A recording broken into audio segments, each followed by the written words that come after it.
ఇక కథలోకి వెళ్తే ఆంధ్ర తమిళనాడు బోర్డర్స్లోనే ఈ కథ అంతా సాగుతుంది.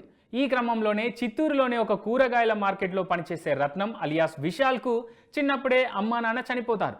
అదే మార్కెట్లో ఉండే పన్నీర్ అలియాస్ సముద్రకని ఒకసారి ప్రాణాలకు తెగించి కాపాడుతాడు. ఫలితంగా ఒకరిని చంపి జైలుకు కూడా వెళ్తాడు. దాంతో రత్నాన్ని సొంత కొడుకులా పెంచుకుంటాడు పన్నీర్. ఎమ్మెల్యే అయిన తర్వాత కూడా రత్నం కోసం ఏదైనా చేస్తుంటాడు.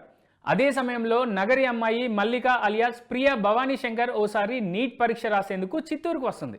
ఆమెను చూడగానే రత్నంలో ఏదో తెలియని ఓ భావన కలుగుతుంది. అంతలోనే ఆమెను చంపడానికి చాలామంది ప్రయత్నిస్తుంటారు. అప్పుడు ఆమెను వాళ్ళ నుంచి కాపాడుతాడు రత్నం. అసలు ఎందుకు కాపాడుతాడు, మల్లిక అంటే ఎందుకు రత్నంకు అంత ప్రాణం అనే దాని వెనుక అసలు కథ ఉంటుంది. ఈ క్రమంలోనే మల్లికను చంపాలనుకుంటున్నది లింగం brothers alias Murali Sharma, Harish parody, అలాగే మరొకరు అని తెలుసుకుంటాడు రత్నం. ఆ తర్వాత ఏం జరిగింది, అసలెందుకు మల్లికను వాళ్ళు చంపాలనుకుంటున్నారు?